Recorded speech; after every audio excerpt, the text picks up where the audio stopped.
This is Hannibal here from thehannibaltv.com with a daily wrestling news update for you. Two WWE executives have been released from the company. Michael Levin, Vice President of International Events, who was based at their London offices. I didn't even know WWE had London offices, so I learned something new today. He's been phased out with the TKO merger. They love cutting costs and charging massive amounts for tickets. Everyone keeps clapping how much money they make. Good for them, but I mean, I think the BBC had a big thing about their upcoming pay-per-view in Scotland, how overpriced tickets are. They're averaging more than $300 a ticket.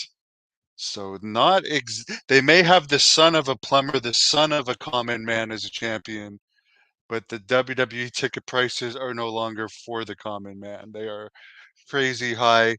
Steve Rubin has also gone from the company. He was part of a TV event relations and had been with the WWE for 26 years, first starting out as a production assistant. So getting rid of longtime employees, no loyalty, all about money. WWE has changed one of Haku's son's names from Tangaloa to Tongaloa. That is more catchy. Solo Sikoa is the new leader of the Bloodline while Roman Reigns is gone.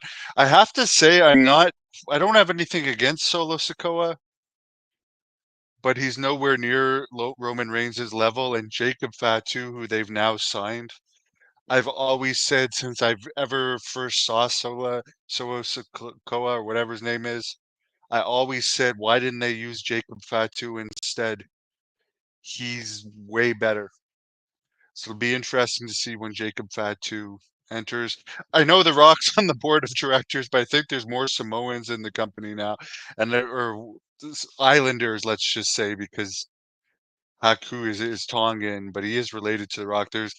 There is a legitimate bloodline. The Rock has so many family members in the company, and I'm not saying that's necessarily a bad thing. There's just a ton of them. In other news, Chuck Taylor, never heard of him before, but I guess he's in AEW. He suffered a severe ankle injury prior to a match with Trent Beretta that could be career threatening.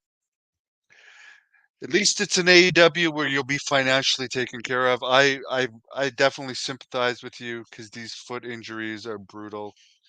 I've been dealing with one for many months now. Yesterday, by the way, I did a draft book entry on my time in Texas, which a lot of people have given me positive feedback on. Covered a lot of things like that infamous referee incident, SWE Fury, World Class Pro Wrestling, my ex-manager Selena De Laurenta. And when I do make my return to wrestling, by the way, I don't think I'm going to have a manager. June 29th in Napanee. I think I am going to go the babyface route and be a babyface. By the way, tickets for that are on sale at ticketweb.ca. We're also going to be in Petawawa August 31st, featuring none other than the Warlord back in the Ottawa Valley. I do have other matches booked that I'm not announcing just yet. The draft book entry tonight I'm going to do on my New Japan experiences, which I've had about 4 experiences with New Japan, and I'll explain to you guys how I got this in a shoot situation in LA when I was doing something with New Japan. So I wish everybody a good night. Collision is from Vancouver tonight. My prediction is John Moxley, who's right in the center of the poster, is going to be advertised and not show up for the 5th time. Be interesting to see who else they've advertised doesn't show up, but they have a huge pre-sale for Vancouver. It's one of their biggest, might be their biggest Collision attendance this year because it's their debut in Vancouver. So they really should try and bring everyone they've advertised on the card, but who knows if they will or not. I don't know why they false advertise so much. It's quite pathetic.